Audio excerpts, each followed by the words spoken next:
kalau sering ditakoki kiai-kiai masalah. Resepnya apa jenis? Konjinan ratau susah, dal kita ratau wiridan, ratau muhaizisip. Resepnya ilmu itu gini kata hikam. Ulama yang kayak hikam tuh pernah ngarang kitab tuh saking syukurnya entah saking angkuhnya terserah ngomentari. Kamu harus yakin bahwa di sisa hidup Anda itu tidak akan maksiat lagi. Sehingga kalau kamu ditegur maksiat, anggap saja akhiru maksiatin kudirat alaika. Anggap itu yang Siapa yang menganggap mohal bahwa dia tidak akan dosa sampai mati, berarti menganggap Tuhan itu lemah. Karena cara berpikir kita kan bayangkan hidup itu 40 tahun lagi. Misalnya saya sekarang umur 40, bayang urip kadang 4 tahun meneh. Sampean misalnya umur selawe, bayang selawe tahun meneh. Sehingga menganggap dalam durasi selawe tahun kok orang maksiat kan mohal. Apalagi sampai sudah tahu maksiat itu bakat tempah. Ya maksiat ya kelas-kelasan, nak bikin pacaran. Nak wong iso omah ya nakal, nak sing setengah soleh ya berbau proposal ya sesuai kontaknya dhewe-dhewe. Itu kan urusan masing-masing. ya itu kan urusan masing. Wae wakisabu ala wa ngono ora ana sing roh wae wakisabu. Ala. Rombongan wali songo, mbok kangen wali songo, mbok golek selisih wawahu napa alam. Sing roh pangeran piyam. Mbok kangen wali, mbok golek selisih margin. Niku pokoke wawahu napa ya itu kan urusan jenengan mbek pangeran tuh, bukan urusan kula. Tapi tetap saya sebagai ulama mengingatkan, niat itu ditoto. Begini, ulama dulu tuh ngitung hidup itu hanya 2 menit 2 detik, sehingga dia ya gampang saja. Kayak imam, kayak kanjeng Nabi itu, ya Rasulullah kenapa tidak menyediakan makan untuk besok? Loh, saya itu tidak yakin kalau hidup saya sampai besok. Ya sudah begitu cara, ya sudah tenang saja. Kalau sampean kan bayangkan hidup 4 tahun lagi, 5 tahun lagi, sehingga arah mangan ya wedi tenan. Padahal bolak-balik zaman cilik arah mangan tetap ya wedi. Jadi cara berpikir Nabi itu begitu. Begitu juga cara pikir sahabat, cara pikir ulama-ulama yang waras itu begitu. Loh, saya itu pernah melarat di Jogja zaman pertama merantau itu. Kalau nanti saya bilang, Gus kok tidak punya beras, tapi apa yakin nak sesuk urip Pak? Kowe buta mangan sesuk, anak sesuk ijek napa? Cara berpikir ulama itu begitu. Sehingga melihat maksiat juga gitu. Alhamdulillah aku ijek urip 1 detik, 2 detik, 2 menit. Sehingga hidup. Dan itu sudah cukup untuk lafadzkan la ilaha illallah. Makanya kata yang ngarang hikam, betapa murahnya Allah. Surga itu hanya bisa dibeli dengan 2 menit. Karena surga itu senilai la ilaha illallah. Miftahul jannah la ilaha illallah. Itu cukup 1 menit. Berarti surga itu regane mau 1 menit. Dan karena dia nganggap hidup itu 1 menit ke depan, la ilaha illallah, ya sudah. Dia ngitungnya hidup itu per menit. Kalau sampean kan enggak, per 10 tahun, per 20 tahun. Sehingga kriminal betul, cara pandang sampean itu kriminal betul. Sehingga bayang kudu di duwe, kudu di bojo, nak kiai kudu di pengaruh. Nah kalau saya enggak, saya meskipun enggak sehebat itu, tapi mewarisi keilmuan mereka. Jadi misalnya saya jadi ulama, itu bayang di santri mau sitok. Islam pokoknya ke Ahmadiyah ya gitu saja.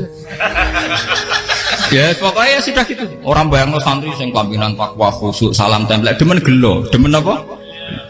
Lo tanyakan santri-santri saya itu mungkin belum pernah nyuruh istri saya bikin kopi. Bisa dihitung. Karena saya itu sederhana saja. Misalnya saya pergi dari Jogja ini yang nyata salam, bayang bojo gue semaca, gawe kopi, buka lawang malah kecewa. Seperti umumnya orang kan gitu, semerantau ada bang bojoku nyuambut, juga kopi, digodok banyu hangat, teman, bareng teko bojone wangep, kukur-kukur.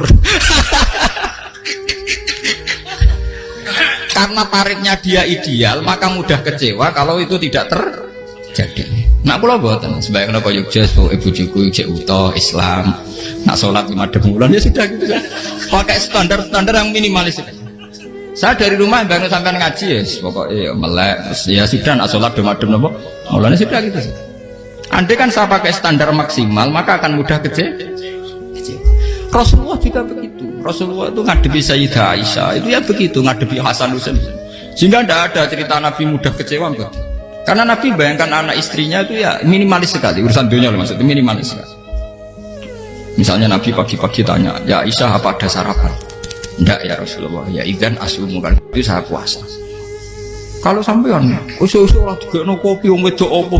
Itu kan repot. Muni-muni itibak sunnah Rasul tapi enggak pernah sampean mendekati sunnah napa? Rasul. Sehingga ya tenang saja Nabi. Saya tuh alhamdulillah bisa niru dalam gitu-gitu tuh bisa. Makanya ini kiai muda paling jauh. Banyak kiai-kiai sepuh itu kalau urusan gitu konsultasi sama saya. Gus siapa pokai? Ini kalau ada sampai era karena apa? Juga saya tidak pernah bayangkan opo tanggaku seneng aku atau orang ngaji aku kecewa, tidak pernah bayangkan. Sama itu kan makhluk, tidak penting. Kecewa itu tidak penting. Saya itu orang alim, ngerti ini warido kamat lubi, ora warido kum. Yang tak gulai ridane pengiran, antara ridane sing ngaji, ridane konsumen. Itu apa? Makhluk tidak penting. Itu harus dilatih. Harus apa? Sehingga orang itu kalau biasa sholat, maksudnya biasa takluk be Allah, mesti la Allah katardo, mesti gampang puas. Karena dia iktifak ngalap cukup be Allah Subhanahu wa ta'ala. Saya sebagai manusia juga sering ditangisi istri. Misalnya saya sering ke Jogja sendirian. Nah ninggalan nopo, ninggalan ibu milih pengiran. Misalnya mati ninggalan ya paling aku mau ngapain nih suara. Paling uang nangis gue kegiatan, tak kayak gue. Bukan Pak. Ingin saya bahwa konstitusi ulama itu masih iktimat Allah. Kalau kita kan enggak. Cara berpikir kita ngaji itu ideal sing ono podium, sing ngaji kelaminan takwa kabeh, ketunan kaji kabeh, diluk kabeh. Kita akan pakai standar-standar yang dengan asumsi kita. Padahal Nabi itu zaman sugeng al iman hahuna wa yusiru ila qalbihi sadrihi salah. Iman itu urusan hati. Komitmen sampean be Allah Subhanahu wa ta'ala. Nah ini resepnya. Makanya kata hikam liyakillah ma tafrahu bi. Mesti yakinlah ma tahzanu bi. Sedikitlah kamu gembira dengan satu hal, nanti akan sedikit kamu yang kecil. Artinya misalnya kados kula sebagai ulama seneng kula niku kok iman. Ya nggak kayak wong awam. Ya sudah gitu. Jadi misalnya suatu saat kula jatuh, yang ngaji saya gak semeneng jadi kupeting. Wong sing seneng kula bubar kabeh. Kula ora susah, miskola darah bener. Gus saiki jenengan ora sing seneng. Ya tenang saja. Sing ora seneng ya makhluk ora jelas. Dan status mereka tetap layaduru walayan. Ini harus dilatih. Sehingga Nabi itu ya meskipun beliau itu perang, sahabatnya meninggal ya tenang saja. Nabi cara berpikir yang meninggal mereka mati syahid, yang masih hidup dianggap berpotensi melakukan kebaikan. Sama tak warai resep-resep dari Rasulullah SAW. Saya ini sebetulnya memaksa, menjelaskan ini maksa karena saya inginnya jadi ulama yang kayak umumnya orang, tidak ideal amat. Tapi kan saya ditakdir ilmunya itu ideal, jadi terpaksa saya jelaskan. Tapi kalau perilaku saya tidak akan ideal. Besok ngawur saake mari Ghafuri pengiran nganggur bolak-balik cerita. Ada seorang wali, karena dia wali itu doa di multazam, ya Allah saya ini minta satu hal. Karena dia wali maka tidak minta uang, tidak minta jabatan, minta engkau takdir saya tidak pernah maksiat. Itu kan bagus sekali. Minta doa ditakdir gak maksiat kan ada. Dari pengiran malah siapa? Fa'ena ada ukufran. Karena tahu maksiat malah sifat ghafurku tak ada kok endi. Gambarnya pengiran kan sifat ghafurku rak nganggur. Makanya tidak ada orang selain Nabi kecuali ditakdir tahu maksiat. Dan sifat ghafuri pengiran efektif. Amin apa? Lara sampean kan ghafure kok nggo kabeh. Dadi karek sadidul iqab. Karena maksiat sampean sering. Jadi sifat ghafure wis berlaku aktif. Saya karek nunggu sifat sadidul iqab. Paham ya? Itu beda dengan wali-wali. Sifat sadidul iqab mau aktif mereka tidak punya malah pangeran bingung gak kok sifat ghafure. Apa ada kok ghafur atau dosa didakoki sadidul iqab gak tahu maksiat. Jadi pangeran malah sing bingung. Nak kowe ora tau maksiat ghafur kok tak dakoki. Kok ora tau maksiat wong iku ora tau apa? Didakoki sadidul iqab gak mungkin atau maksiat. Lah pangeran apa dakok ghafur kan syaratnya dosa sik. Sampean kan walian. Ghafure wis dientekno. Keseringan kepake, paham ya? Karek nopo? Karek sadidul iqab. Ya itu memang standar Tuhan. Semua Quran itu kalau menyeritakan gitu. Nabi ibadi anni anal ghafurur rahim. Kaulaku ceritani aku ghafurur rahim. Tapi yo ceritani wa anna adabi wal adabul alim. Jadi Nabi ibadi anni anal ghafurur rahim wa anna adabi wal adabul alim. Kalau Nabi Ibrahim, Nabi Muhammad inna rabbaka lasariul iqab. Pangeran cepat nyiksane. Tapi wa innahu laghafurur. Jadi dua sifat ini pasti aktif. Dan tentu ulama itu senang sifat ghafur itu ya meskipun aktif, tapi mereka tidak pernah ngambil fasilitas sifat nopo. Kalau baleni malih. Sehingga kayak Sayyidina Umar radhiyallahu anhu ketika beliau pertama jadi khalifah. Ini cerita di kitab Hayati Sahabat. Pertama dia jadi khalifah, orang mengira dia akan ngomong hal-hal yang besar, visi besar tentang negara, visi besar tentang izzatil Islam wal muslim. Tapi ketika Umar pertama pidato begini, ayuhal muslimun ayuhan nas, ana, jari kata Siti Umar, ana hulamun min bani Mahsud, akulu min kholati. Saya ini pemuda dari Bani Mahsud. Kecil saya bisa makan karena bulik-bulik saya punya kebun kurma yang kalau saya memanen diopahi beberapa biji, dan itu menjadi kuti wahayati, menjadi saya bisa hidup. Terus wassalamualaikum warahmatullahi wabarakatuh.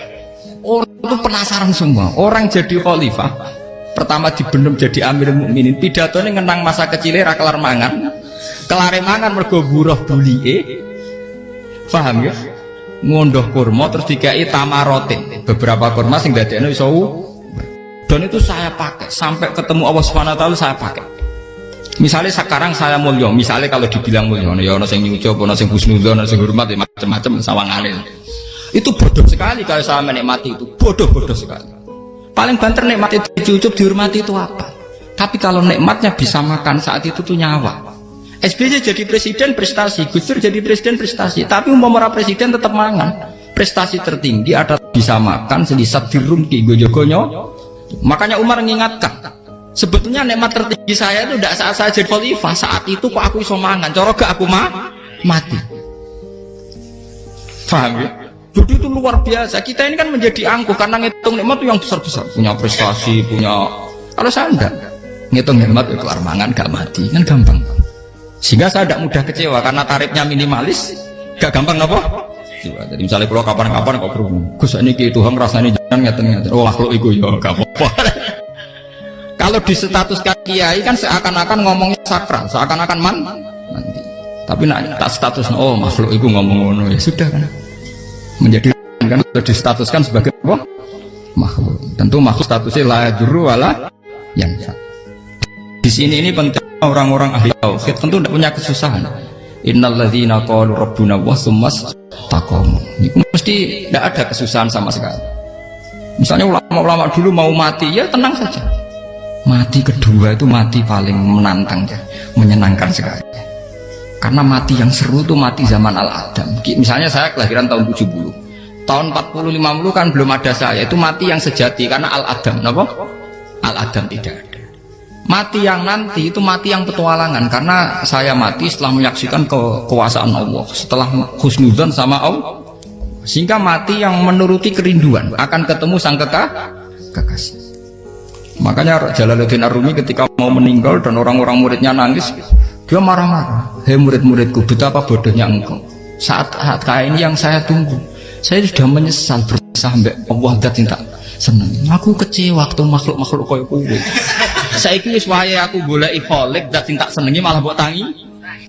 Cek bodone kowe, saat-saat sing tenteni malah mbok tangi. Betapa aku lamanya menunggu kematian ini. Mergo hidup itu keterpisahanku mbek Allah, kemen ketemu kowe. Malane Jalaluddin Rumilah yang mengistilahkan mati itu malam pengantin. Makanya fal'an awanus tirok minkum wa awan wisol habibi. Ini saat yang indah karena ketemu dengan berpisah dari makhluk-makhluk yang tidak penting menuju sama Habibi kekasihku. Jadi dia misalkan mati itu malam pengantin. Semenjak istilah itu populer sehingga di Jawa anak ngipi jadi nganten takwilane mati. Itu filosofi sufi ya, filosofi apa? Lah niku begitu juga sahabat-sahabat dulu. Bilal mau meninggal, anaknya udah nangis. Bilal lagu ya.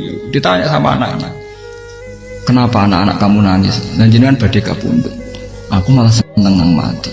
Hudan nalqal akhibah Muhammad dan wa hisbah. Aku nak urip ketemune mbek kowe terus. Malah nak mati ketemu Nabi Muhammad. Hudan nalqal akhibah Muhammad dan wa hisbah. Nah, dengan cara pandang begitu maka hidup itu enjoy saja. Ya saya sebenarnya keberatan pakai kelas ini, keberatan karena saya harus ngulang sampean-sampean. Ya makanya potensi kayak saya tentu mengurangi jadwal ketemu. Makanya saya mohon kalau tidak penting itu jangan sungkan. Anggap saja itu bagian dari hormat saya. Ya minimal sampai anak misalnya di duit sekitar gue jajan pentolan enam lah apa mau kesuwan bareng malah repot. Bos ganggu uang anak keleleran pak. Nah misalnya sampai kepentak kok hukum, uang nak pinter hukumnya takokan ya ringan, takok kita tanggam paling bisa. Karena pertanyaan yang ringan tentu ya ringan-ringan saja kan. Gak perlu kiai kali sampai rasa GR. Kalau pertanyaannya angel Gus gak ada sing iso jawab. Wong nak ralim tahke, ku pertanyaannya ya ora patimu tuh. Iku wis kangelan ngoten. Ini mboten ngenyek tapi padha enak. Padha napa? Makanya kalau latih. Jadi hikam sendiri itu ada manhaj, ada metode. Kalau orang supaya tardo, liyakil lama tafrahu bi, yakil lama tahzanu. Anak saya itu kalau habis main pulang itu saya senengnya pol. Istri saya pernah jelas. Gus, anak mulai senengnya dek biro-biro, anakku gemulai nih ngomah. Misalnya terus biasa. Saya terus anakku lo main mulai itu seneng. Biro-biro anakku mulai nih ngomah. Dipanggil anak saya bapak itu senengnya sak boleh. Biro-biro ada yang manggil bapak. Jadi saya pakai standar minimalis. Saya tidak pernah pakai tarif. Dia anak yang ideal dihormati orang. Sebenarnya anakku sujud nih pangeran, ngerti pentingnya mau tasbih, makanya anak saya tak namakan tasbih semua. Itu ya sudah selesai. Saya tidak pernah bayangkan anak saya jadi kayak besar, dihormati juga. Mari gampang kecil. Ya mas, saya kan Sayyidina Umar. Saya pemuda dari Bani Makhzum, yang kecilnya bisa makan karena buruh bulikku. Akal tuh tamarot. Wah itu saya baca tuh nangis betul. Betapa hebatnya Sayyidina Umar. Mengingatkan ulang bahwa nikmat tertinggi itu ya makan, karena makan kaitannya ya, orang jadi bupati, enggak jadi bupati tetap makan. Jadi kalau ngantin saya tarifnya minimalis sekali. Nah, kalau orang sudah makan gitu, lah Allah kata tertentu mudah sekali. Tapi kalau sampai tarifnya ideal harus di mobil, kudu sanggup agak. Masuk gue mobil gak sanggup agak. Barang gue sanggup agak, kudu gue bendera. Masuk kiri lu juga kok tanpa bendera. Bendera maju. Masuk orang kena dikeloli, jadi malah repot. Akhirnya gue mau ngaju. Harus selingkuh dari sing itu perkara meneh. Mau ruwet nuruti tahapan-tahapan duniawi makanya resep kalau ingin itu kon sholat. Maksudnya sholat itu dihayati secara tauhid ya, dihayati secara tauhid. Misalnya inna sholati wa nusuki wa mahyaya wa mamati lillahi rabbil alamin. Itu akan pasti Allah kata pasti mudah melihat alam ini ridho. Ini satu sekelumit di resep orang ulama yang saya meniru beberapa di kitab Hayati Sahabat, di kitab Hikam, dan meniru terutama semuanya sanad dari Rasulullah Shallallahu Alaihi Wasallam. Makanya suatu saat Nabi itu kagum. Abdullah bin Mas'ud itu jalan dan dikawal oleh beberapa malaikat. Terus Nabi itu heran. Ya kenapa kita tuh selalu mengawal kamu? Kata Abdullah bin Mas'ud, ya Rasulullah, inilah akhtu khutwatan illa wa azunnu alla akhtu wa ukhra wa ma akaltu luqmatan illa wa azunnu alla alqamu ukhra. Saya itu tidak pernah melangkah kecuali saya tidak pernah yakin apa betul saya bisa melangkah lagi. Jadi perlangkahnya itu dia iktimat Allah. Dan saya tidak pernah mengunyah satu kunyahan kecuali saya tidak yakin apa betul saya bisa mengunyah lagi. Setiap kunyahnya tetap semuanya berada Bismillah. Semua itu atas nama pertolongan atas kata Rasulullah. Orang kakak andikan saya ada nabi terakhir itu jadi nabi. Jadi kemana? Makanya dulu nabi itu sering ngendikan, andikan orang-orang kayak gitu itu ada nubuah, tentu mereka punya derajat apa? Nubuah. Jadi tidak jadi nabi tapi punya derajat apa? Nubuah. Lah orang yang cara berpikir gitu tentu tidak khawatir apa yang hilang dari dirinya karena dia berkontrak dengan Tuhan hanya per menit per detik. Jika mempunyai resep al-mu'min yusiru sana Allah ayakuna li nafsi dzakiron. Seorang mukmin yang sejati tentu kontaknya dengan Allah Subhanahu wa taala dan dia tidak pernah ingat dirinya sendiri. Kayak sampai nak pas umat tapiil, Allahu akbar, Allah maha besar, subhanallah. Selalu ana wong ngrasani itu termasuk lali utange barang iku. Tapi yang jelas kan menjadi enjoy dengan dirinya sendiri. Paham ya? Menjadi enjoy dengan dirinya karena dia tidak sering punya kontrak dengan makhluk.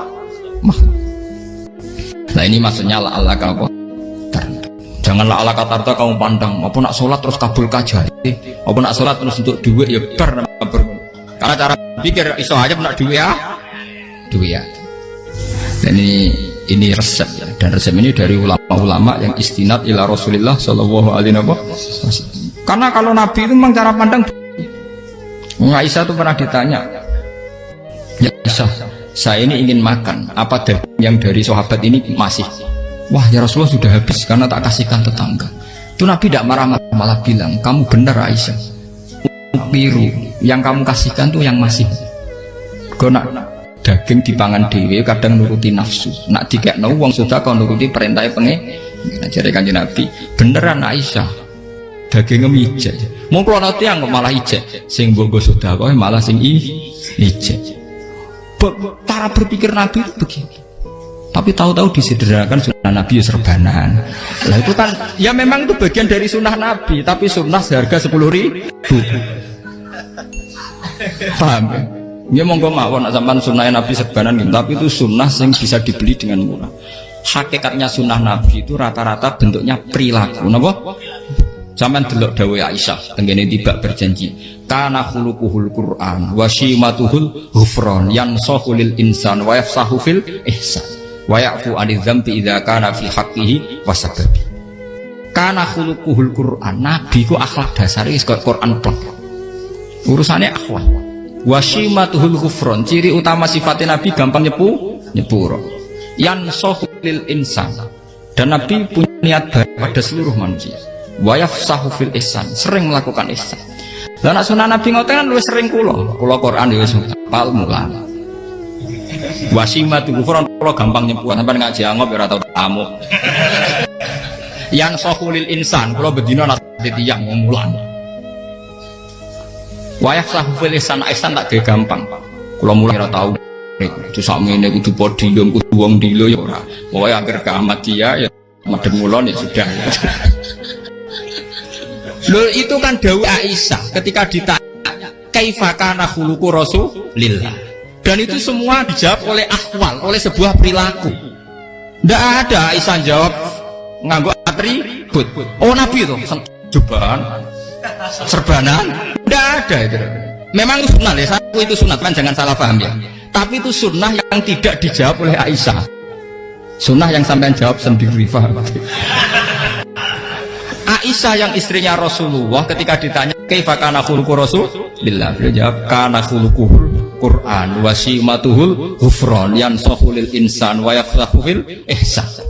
Semuanya akhwal wa ya'fu 'anil dzambi idza kana fi haqqihi wa sababi wa idza diya haqqu wa lam yakun li ahadi marra'ahu badihatan haba wa idza ta'ahul miskinu ajaba yaqulul haqqa walau kana murra wa la yutmiru lil muslimin hisau walau.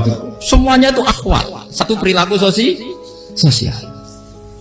Saya mengakui kalau serbanan sunnah, ya saya ngakui, tapi sunnah plus karena saya mewakili yang akhwal tadi, yang apa?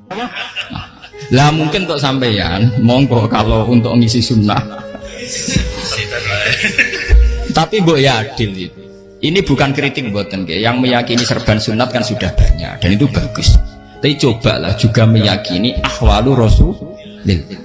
Makanya mansana sunnatan itu rata-rata ulama maknani siapa yang ikut sunnahnya Nabi. Rata-rata ulama nafsir ahwalu Rasulillah wa af'alu, perilaku sosial Rasul. Makanya terusannya wa idza da'ahul miskinu ajabah, kalau dipanggil orang miskin ya datang. Ya maksudnya ada harus orang miskin manggil pas resepsi kawin boten. Misalnya ono wong melarat kuwi di sepeda motor, wong melarat iki yo ngeteroni puskesmas ya mbok terno. Wong melarat loro yo nukono misale apa minyak kayu putih mbok tekani. Ora kok ngerti-ngerti mbok musan walimatul urus sing wajib piye. Payah. Lho lan wajal miskin aja pe ora ono hadise urusan walimatul urusan boten. Kalau orang miskin manggil ya, dalam riwayat hadis ya Nabi sering dipanggil orang miskin. Ya Rasulullah, mbok datang ke rumahku, ada apa? Terus ya Nabi, saya tuh ingin rumahku sing elek jenengan nanti sholat teng mriku. Ya Nabi datang ya sholat saja ya ora jaman. Fi ayyi makanin aradta an usolliya fi. Kamu di tempat mana kamu seneng sholat teng mriki ya Rasulullah. Ya Nabi sholat. Sing ngundang ya waras pisan. Kenangan mek Nabi kok mae dienggo sholat Nabi. Ambean tahu tanggung kiai pun sholat. Kon mromosekno anakmu iku paham. Gaya itu nggak nunggu kersane ketampi PNS. Padahal kiai ini dia anak era PNS. Kalau dulu kan sahabat ngundang Nabi itu ya gitu. Rasulullah, saya itu ingin sekali engkau sholat di rumahku, fa'attakhidahu musallan. Kemudian tempat yang pernah engkau sholati mau tak pakai musola pribadi. Makanya masjid kiblat itu rumahnya sahabat. Karena dulu Nabi pernah sholat di satu tempat, adalah ono perintah tahlilul kiblat itu di rumahnya sahabat.